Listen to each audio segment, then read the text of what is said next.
Okay, this is going to be a video for the iBasso IT00. It's a single driver dynamic 10 millimeter in a plastic shell. It's retailing for $70 and below right now.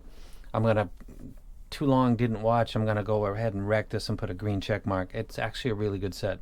Videos with comparisons with other sets will come in the future when time allows. At this point, I wouldn't really be able to say how it compares with sets that you might be asking about in the comment section. So I will get to that, but that won't be this video. I'm just going to talk about this set right here. So we'll go ahead and get into that. Okay, let's get into the bass. The tracks that I used Black Sabbath a little bit because the drum play and the bass solo that starts at the 2-minute 30-second mark is, I'm checking for res, I'm checking for mids, but it's also, those are both low frequency instruments. Bass, Marvin Gaye, Sexual Healing, Violent Femmes, Please Do Not Go, Tupac, Ambitions as a Rider, Led Zeppelin, When the Levee Breaks, Eurythmics, Sweet Dreams, Led Zeppelin, Dazed Confused. I'm using Dazed Confused because it's got a 4-string bass intro that's focused on Sweet Dreams because it's got synthesizers that are being focused on When the Levee Breaks, kick drum that's being focused on Ambitions as a Rider. It's a hit that I know through my whole life, through all forms of audio, including car audio. Please Do Not Go is a 4-string bass, and he's got the tension slightly, little slack on the strings. Marvin Gaye, Sexual Healing. Marvin Gaye made everything happen. This is why I got into this set and just kind of kept going, and I'm doing the video today. If you don't know this song, Sexual Healing, that would shock me. But if you're not familiar with this, you might want to get familiar with it, especially if you own this set because it really shines on this. I went ahead and checked out the Roland TR-808 drum machine. Here we're recreating Marvin Gaye's 1982 Sexual Healing. Central to the groove is the Roland TR-808 drum machine. In fact, rumor has it that this is one of the first commercial hits to utilize the 808. And I'm thinking this thing must be like a collector's item. So I Google it. No, it's still front and center on Roland's page. It's hard to believe that drum machine introduced in 1980 would be celebrated today by lovers of culture, music, and design. 808 Day, August 8th. 808, I get it. Hawaii zip code or postal code is actually 808. Artists who took it to another level, most important, everyone loves music that the Roland TR-808 inspired. So this thing is still going strong. This played that track and this instrument very, very, very well. Enough for me to finally think exactly what is making that. That is the Roland TR-808. Just in case you ever wondered. I'm sure you didn't. The Violent Femmes, Please Do Not Go is a 4-string bass. Again, there's a little bit of slack on it that you can hear, so the resonant, the life, the decay of the 4 strings, EADG, Eat a Dead Grasshopper, you can hear them very well. They sound natural. They sound good. There's no part of me that feels like one of the strings is being left out. Checking the frequency graph, got a bass that's elevated. It's coming into the mids at 1K, and then it's taking its gain, taking its time before it gets up to 5.5, and then it's got the 6 kilohertz dip, and then it's got the cascading waterfall type of treble like I've explained before that I'm a big fan of. And this kind of fits that. You might look at this and think that bass might get in the way. It's actually not getting in the way with anything that I'm listening to. Bass sounds great. The kick drum on Led Zeppelin,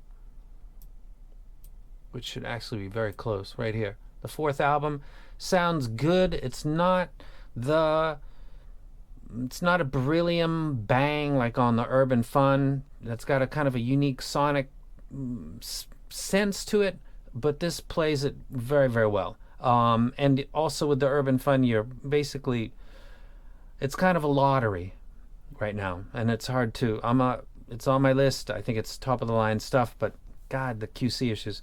Got to worry about this a little bit. Make sure you put the cable that you really love on it right away, because I had to take my cable off and put this one back on, and it's not an easy chore, so be careful and try to do it the correct way. Don't yank it and break it.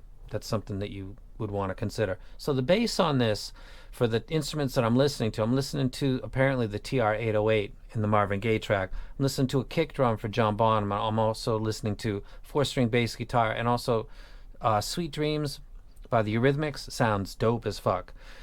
I'm not sure why, But Sweet Dreams was released maybe around 83-ish, I think, and the Marvin Gaye track was, I think it just said 81 or 82. So that sound at that time that they were making sounds dope as hell on this set. Sounds really great. I can understand why a lot of people that watch my channel said, could you please get that set? It sounds really good.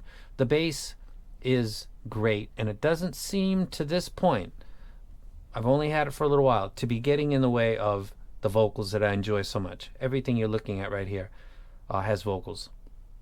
I don't listen to music that is like EDM and stuff like that, really, at all. I listen to like Massive Attack sometimes, and by the way, Massive Attack,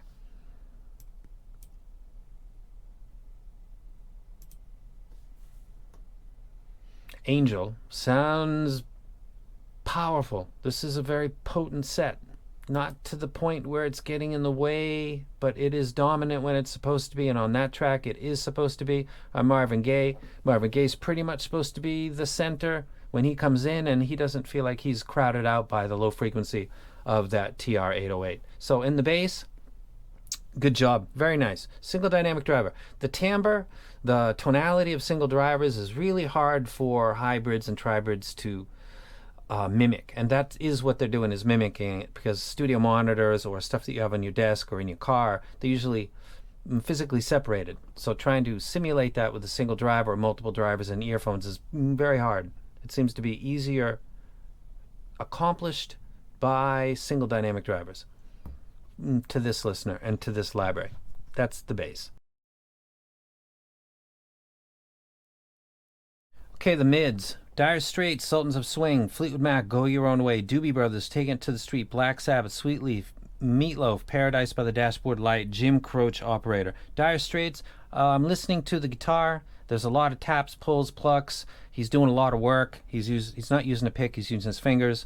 The whole song is absolutely fantastic. Fleetwood Mac, there's 2 female and 2 male vocals going on during Go Your Own Way. So I'm kind of checking vocals. Taking It to the Street, bassist Mike McDonald, boom, boom, they switch, and then they overlap, and that combination, that is a kind of a timbre or a timbre check. That is the ability to separate a couple things going on at the same frequency at about the same time. This does that well. Black Sabbath, I'm listening to distortion because there is distortion in there, and sometimes what's going on in the low frequency can put a haze across the mids and the treble. On this set, not so much, not that bad. Meatloaf, Paradise by the Dashboard Light. I'm listening to vocals done by a male and a female that have great operatic, is that a word? I believe it is. Operatic range, actually. They're both Broadway. They have been on Broadway. They have great and fantastic range. Jim Croce, Operator, guy sitting on a stool with a guitar and a mic. Sometimes you can hear his lip tapping on the mic. It's very easy to focus, especially if you have OCD on that, because you can listen to certain things. The check for Dazed Confused and also for When the Levee Breaks are also the same thing. Sometimes the intro to music is, if that's the instrument that you're focusing on before the rest of the stuff comes in, especially lyrics, which is a mental distraction, you can really focus on how something is being presented. Jim Croce, Operator, you can really focus on the guitar and Jim Croce singing and the lyrics, and sometimes he can sound a little bit too close. On this set, that's not the case.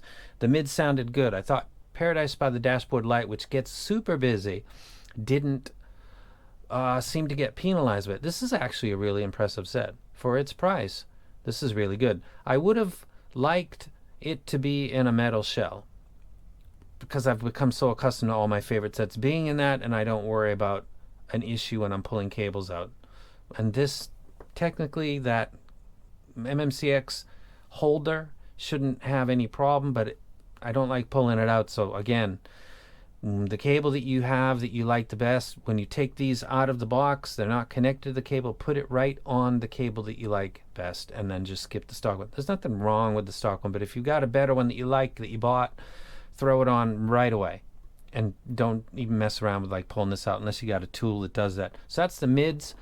They sound good. The low frequency on a graph is actually going quite very much into the mids. It's not sounding like it because the performance of the driver is sufficient enough not to give you the sense of a mid penalty, like you're losing stuff or there's some kind of a haze being thrown over a lot of the stuff that exists, and it sounds like a slight step down from high res. In this set's case, that's not the case. I prefer this set over the IT01S because I like that set, but I wasn't pulled in like this set does. This is quite good. That's the mids.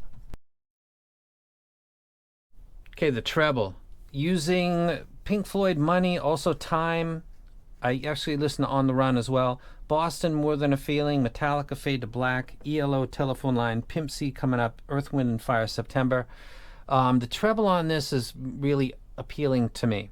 The way that it replays. Remember, a lot of the fundamentals are long gone, and when we get up into the treble, we're dealing with overtones and harmonics. And if those are too emphasized, it can have an unnatural effect on guitars or vocals, or both of them seem to be battling for your attention because they're just loud. They're front and center when sometimes they're not actually supposed to be. On a track like Earth, Wind, and Fire, where you've got trumpet, saxophone, singer that can really hit the high notes, it all sounds good. It sounds placed properly. I can visualize the instruments in my mind while I'm listening. The stage on this, because of where the elevation is and because the post 8K is not drastically dropped off, sounds good. Everything has a natural life. Listening to Hey Hey What Can I Do and the cymbal strikes, which are repeated by John Bonham. Also listening to Moby Dick, where I'm just focusing on John Bonham playing his kit and hitting his cymbals.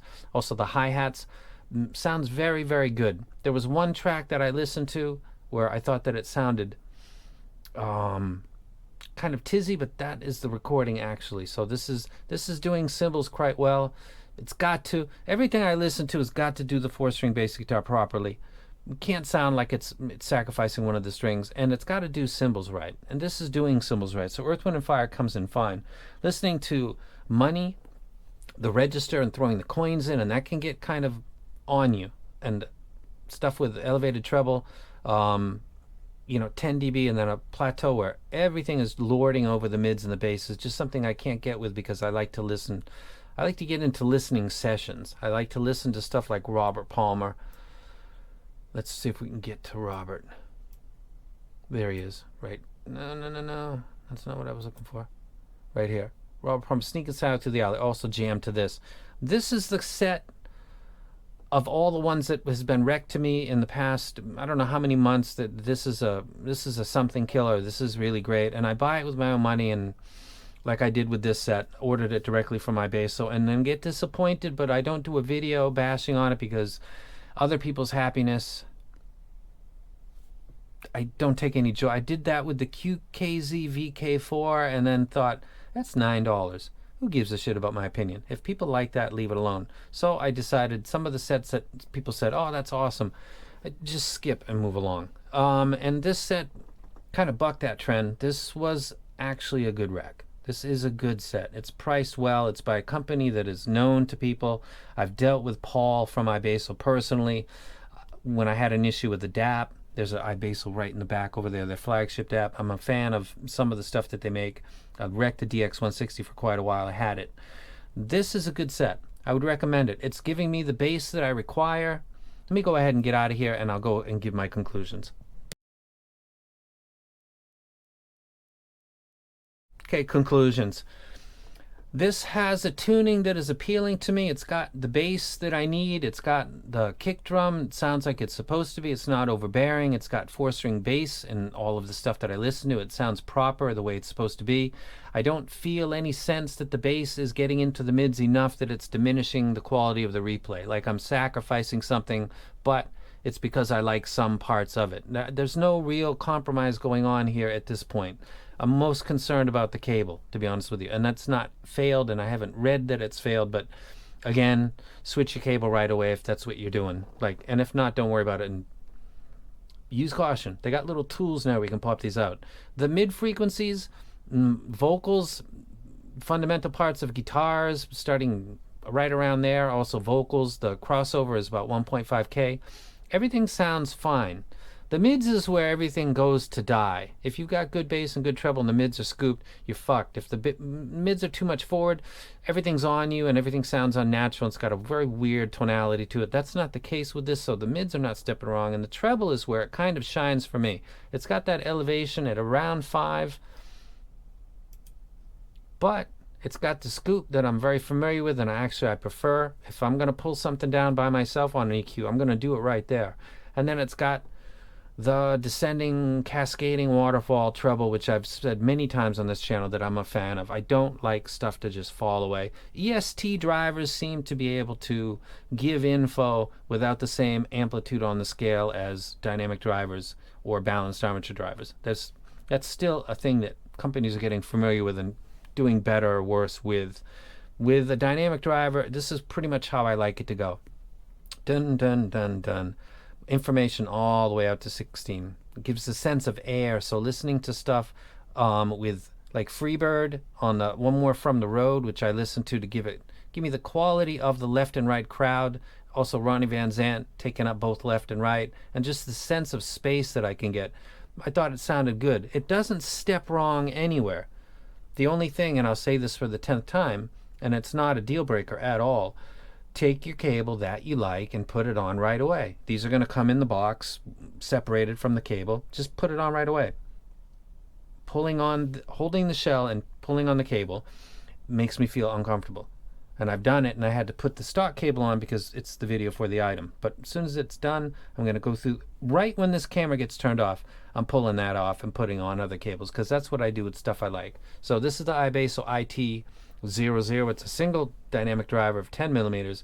It's a good quality driver. It's graphene. It's playing my library back very well. Bass sounds good. Mid sound good. Treble is to my taste. And the stage, because of the way the treble's done, sounds proper when it's supposed to be. If it's supposed to be a live presentation, it sounds like I'm in a larger venue. And when it's not supposed to be, or I don't have that sense or that mental memory of that's supposed to be there, everything seems to be where it's supposed to be. For $70 or below, that's the price of this video, which is July 27, 2020. Excellent. Also, America Tin Man 39-second triangle strike. I'm sometimes checking because around where that dip is can sometimes affect it. Nothing. Sounded fine.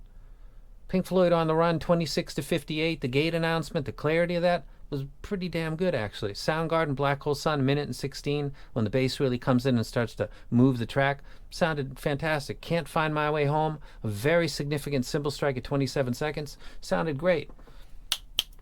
Hit all the switches. Every box is checked.